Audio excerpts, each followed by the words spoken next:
Hello students, today's class we are going to talk about transmission of foodborne infections. So we will talk about how foodborne infections are transmitted from one agent to another. What are the agents of transmission? How such transmission can be prevented? We will also touch upon foodborne disease outbreaks, how we need to investigate a foodborne disease outbreak, what are the objectives of such an investigation, how samples are collected from the scene of a foodborne disease outbreak, and how such outbreaks can be prevented. Finally, we'll talk about how to keep food safe and how to prevent foodborne illness from occurring. A foodborne infection is an illness or an episode of illness which occurs because of food. So how does such transmission occur? What is transmission? Transmission is nothing but when bacteria or microorganisms are passed on from one agent to another and finally onto food. So this is known as food contamination. The food which we eat needs to be safe from contamination. That is, it has to be safe from microorganisms, it has to be free of microbial growth so that it does not cause any infection. But sometimes microorganisms do spread to the food we eat. So how does this occur? There are different routes for the spread of microorganisms. It can occur through air, through water, sometimes direct transmission, that is person to person. So if there is a food handler who has not washed his hands adequately, then the microorganisms can pass on from his hand onto the cutting surfaces, from there onto food, and then the person who eats the food is going to get the infection. So that is known as direct transmission. The contamination can also spread through animals, like for example when we eat meat. So if the meat is already infected and the meat has not been subjected to high temperatures, then the organisms can pass into our stomach and intestine. Sometimes it can spread through equipment, like for example chopping boards, cutting equipment, food processing equipment, etc. So if a food processor has been used and it has not been washed thoroughly and it has been kept in a moist condition, then microorganisms can multiply in a food processor. Of course, this is not visible. You may just see a speck of water in the food processor, but if it is used, let us say, to make a juice like watermelon juice, and that is directly it is consumed without any heat treatment, then the microorganisms can spread from the food processor onto a juice. So it's very important that when we consume food, we need to consume food from places where we are ensured of food safety. So for example, sugarcane juice, very often we find people selling sugarcane juice on the streets. So we have to ensure that the ice which is used is clean, the water is clean, then the equipment which is used to prepare the sugarcane juice is clean, because if all these safety principles are not ensured, then the sugarcane juice can be a source of microorganisms and it can lead to a foodborne disease outbreak. Then fecal oral transmission can also occur. What is fecal oral transmission? So if a person has visited the restroom and not washed his hands adequately, and if the person is going to handle food, he transmits microorganisms to food, like for example if he is preparing a custard or a kheer and he has not washed his hands thoroughly, then from his fingernails the microorganisms which are being harbored over there can pass on to the food. If the food is not heated to very high temperatures, the microorganism can survive, and this is known as a fecal oral transmission. Fecal oral transmission can also occur through drinking water. So if the person who has fetched the water has by mistake used his hands have dipped into the water, and you drink the same water which has not been filtered or boiled, then also it can lead to a food contamination episode. Then indirect transmission. Indirect transmission is nothing but cross contamination.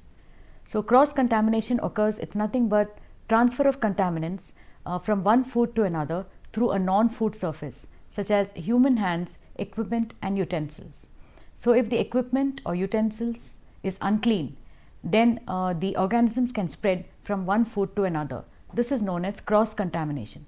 Therefore, to ensure that food is free from cross contamination, the raw foods need to be kept separately from the cooked foods.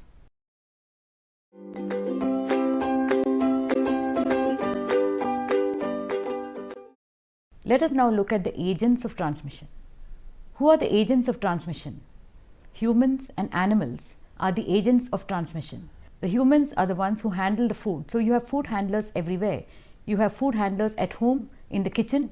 So the person who is preparing the food in the kitchen at home is known as a food handler.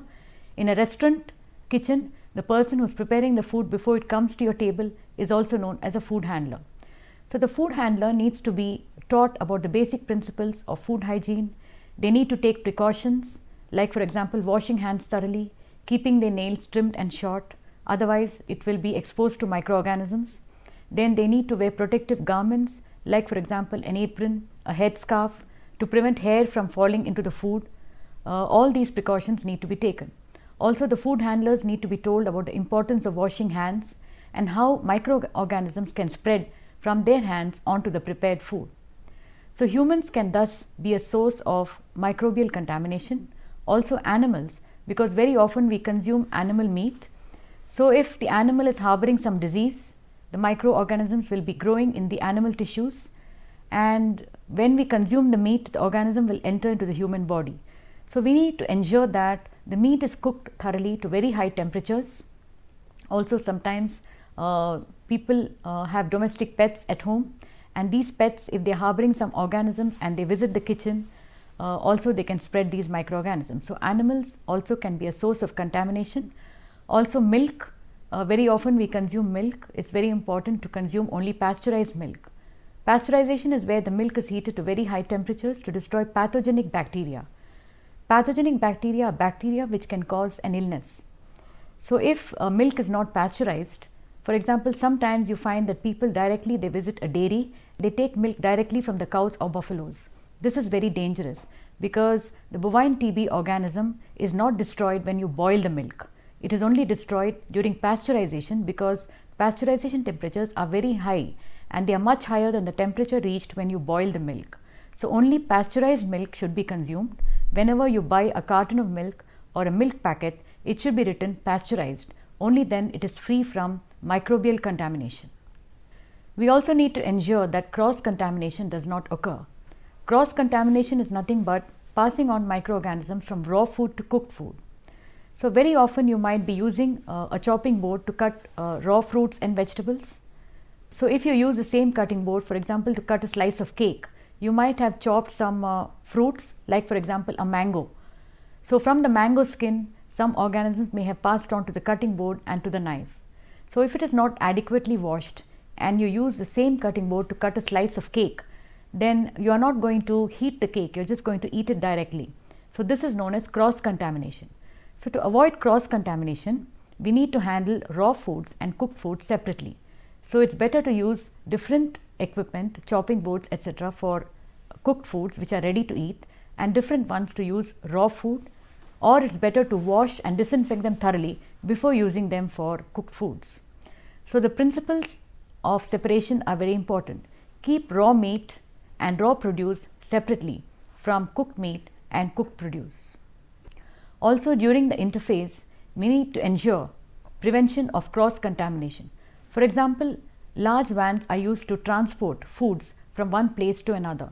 So if animal meat and also prepared foods like ice cream or ready to eat foods are kept in the same truck, the microorganisms can spread from the animal meat to the ready to eat foods like for example ice cream, milk, etc. So first of all, the food should be thoroughly packaged to ensure that such cross contamination does not occur, or it is better that separate trucks are used to transport ready to eat food items and separate trucks are used to transport raw food items, so that cross contamination does not occur during the interface.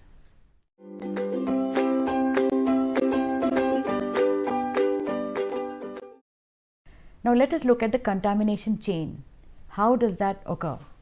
Now meat is a very common source of pathogens. Pathogens are nothing but organisms which can multiply in the human body causing disease. So animals may have a subclinical infection and they may directly pass on the organisms to a human being because the animal tissues are used as meat. Indirectly, they may pass on the infection to other animals through their excreta or body surfaces. So carcass meat, if it is jointed, so if it is cut into joints, it may contaminate equipment. For example, in the slaughterhouse, if an animal is infected and the person uses the same knife for that animal as well as another clean animal, he may pass on the infection from this meat onto the other meat. So this is known as the contamination chain. Also, when the meat is cooked, we have to ensure that it reaches very high temperatures so that the microorganisms are completely destroyed. When the joint of meat reaches the kitchen, the tissue fluid may drip onto other prepared foods in the fridge or work surfaces. So if you have kept, say, a bowl of cut mango on your counter and you're also cutting meat over there, sometimes the tissue fluid from the meat may just spill over onto the mango. So this is known as cross contamination. To ensure that this does not occur, the meat should be kept separately from the foods which are ready to eat. Similarly, in the fridge, if you are storing meat, it should be completely wrapped in cellophane paper. It should be stored in a container and then stored. Otherwise, the microorganisms from the meat, fish, poultry, etc. can pass on to the cooked foods. For example, if you have placed a plate of cutlets in your fridge and just next to that you are going to keep the meat, the organisms from the meat may pass on to the cutlets, and this is known as a contamination chain. Similarly, in the freezer, which is the coldest part of the refrigerator, in the freezer, meat is stored like poultry, meat, etc., fish. In the same freezer, you may be storing ice cream, chocolate, etc. So it's very important to ensure that the meat which you're storing is completely packaged in polythene and also placed in a container, and it is placed on a separate shelf from the ice cream and the chocolate, so that cross contamination does not occur. Also, prepared foods in fridge or work surfaces should be kept separately. Seafood can also be a source of contamination. How is this possible? Now, sometimes the seawater gets polluted with sewage, and the fish and shellfish, especially molluscan shellfish, may take in the pathogenic organisms. Now, the molluscan shellfish, that is clams, oysters, etc., they obtain their food by filtering the seawater through their bodies, and in this manner they may trap pathogenic microorganisms. So if the molluscan shellfish meat is eaten raw or improperly cooked, then it can spread organisms to the human being. Also, sometimes eggshells, the person who is preparing, like for example, all of us eat eggs, so you prepare omelets and various kind of dishes with eggs. Now, the surface of the eggshell, especially if it is dirty, it may harbor organisms. So after breaking eggs, the food handler needs to wash their hands thoroughly, otherwise the organisms will spread from the eggshells onto other prepared foods. Pets and other animals are also a very important part of the contamination chain, because the gastrointestinal tract of animals harbors pathogenic bacteria. Pathogenic bacteria are bacteria which are very harmful. So Salmonella have been isolated from cattle, sheep, pets, rodents, etc. Domestic pets are sometimes, they keep roaming around at home, in the kitchen, and sometimes in commercial kitchens as well. This should not be allowed, because domestic pets can spread contaminants from their bodies, especially microorganisms, onto prepared foods, especially if they come into contact with the food, wherever food is prepared, like food preparation service areas and so on. So it's better to keep pets out of commercial kitchens as well as domestic kitchens. Rats and mice can also be carriers of many diseases, and they can spread the diseases through their excreta and urine. So it's very important to ensure that there is no rodent growth in kitchens. Also, when these rats and mice, they gnaw on stored products, the diseases may spread through their saliva. Through their saliva, the organisms can spread onto stored food. So it's very important to ensure that food service establishments are kept free from mice and rodent growth. Also, weevils can occur in insect flour. So sometimes the rava, maida, etc., which you're storing at home, can become infested with insects. Sometimes you see insects crawling in some of these flours. So it is better to discard the complete flour and not to consume it, because once insect infestation occurs, they will release a substance known as uric acid into the flour through their excreta and also through their fragments, through their bodies. So uric acid is carcinogenic. It can cause cancer if you are regularly eating insect infested flour, it can lead to cancer. Therefore, once you see any insect infestation in the flour, it is better to discard it completely. Therefore, to avoid cross contamination risks, all fresh produce of meat, poultry, eggs, fish, milk, etc. should be kept separate from cooked or prepared items in food preparation and service areas. Now moving on to investigation of a foodborne disease outbreak. What is a foodborne disease outbreak? Sometimes we hear of episodes of gastroenteritis, sometimes you hear of typhoid breaking out, of jaundice breaking out, of cholera breaking out. So whenever there is an outbreak of foodborne diseases, there will be an investigation in order to find out why such a foodborne disease outbreak occurred, what is the source of the outbreak, and how it can be prevented in the future. So now let's talk about the steps involved in this kind of an investigation. What are the objectives of investigating a foodborne disease outbreak? It helps to determine how the foodstuffs became contaminated and whether any toxigenic or infectious organism was involved, and how the growth of this organism occurred, and what are the measures to be taken to prevent a repetition of a similar set of conditions. Also, a prompt investigation will help to limit the spread of the outbreak, and it will also give the physicians who are investigating, who are treating the victims, it will give them some clues as to what kind of an outbreak and what organism caused it.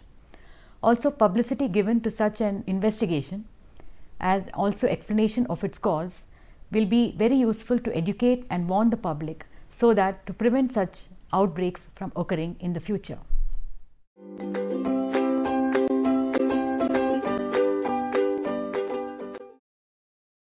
Whenever there is a foodborne disease outbreak, usually there will be some food inspectors who visit the suspected area and collect food samples. So what are the precautions to be taken while collecting such food samples? So samples of leftover food and beverages from the suspected area should be taken aseptically, and if there are perishable foods, they should be refrigerated and kept cold in transit to the laboratory. Entire packages of unopened containers of foods can be taken wherever available. Then each sample should be labeled to give some information about the type of food, the place from where it was taken, the time of sampling, the reason for collection, the organism or chemical suspected, and any other pertinent information. The sample should then be sealed, that is, both the inner as well as the outer container should be sealed, and the tape should then be placed. It should carry the date and time of sealing and also the name of the person who sealed the sample. So along with the sampling, all information available at the time of sampling should accompany the samples, and also the types of foods and the reasons why the suspected foods, why they are being suspected, also should accompany the sample. Sometimes there may be some problems in sampling. What are these? Sometimes food samples may not be available, such as the scraps from the plates which were used, as well as samples from food containers. For example, if there was a foodborne disease outbreak and already 3 days have elapsed before the food inspector visits the food service establishment, the leftover foods might have been thrown away, the plates may not be available, etc. In that case, the collector has to satisfy himself with rinsings, garbage, or food handled in the same manner. The food from the used can is the first choice, but sometimes only a sample may be available. And if the can is already thrown away, then the brand and lot number of the can of commercially canned food can be obtained so that investigation can be performed. If a home canned food is being suspected, then the method of canning and heating should be ascertained. The sample should be labeled and sealed in the presence of certain witnesses, especially if legal action is being contemplated against the food service establishment. Then certain precautions need to be taken while collecting specimens from human sources, like for example specimens from patients with illness or food handlers may also be taken to determine the causative organism which caused the illness, but most often to determine the ultimate source of the pathogen which entered the food. Specimen which is taken will also depend upon the type of illness. For example, if staphylococcal food poisoning is being suspected, then cultures from the nose, throat, or specimens from skin lesions of handlers may be taken. If gastroenteritis is being suspected, then fecal samples from the food handlers will be taken in order to test for Salmonella and Shigella. So if there are carriers among food handlers, then this can be discovered during the testing. So the main purpose for collecting specimens from humans is to identify whether there are any carriers among food handlers. A carrier is a person who harbors a microorganism in his body but does not show any symptoms of the illness. So these are the most dangerous people because they are silent transmitters of microorganisms. Sometimes blood specimens may also be taken for serological tests for identifying and typing of pathogens, especially Salmonella. Then finally, interpretation of results. So finally, after field and lab testing, it will lead to incrimination of the guilty food and location, and ultimately elimination of the source of the cause of the foodborne disease outbreak. Sometimes the data may be incomplete and circumstantial evidence may have to be substituted for actual proof. In case of a small outbreak like within a family or home, locating the suspected food which caused the illness is fairly simple. But in case of a large outbreak, it is very difficult to obtain complete or accurate data. For example, if there is an exhibition or fair with several food stalls and many thousands of people have eaten in all of these food stalls, it's very difficult to find out the incriminating food because not all persons may be available for interviewing, and sometimes people do not remember exactly from which stall they had what kind of food. So then it is very difficult to find out the suspected food. A successful investigation, it finds a food responsible for transmitting the microorganism. It identifies the causative agent, what was the microorganism which caused the infection.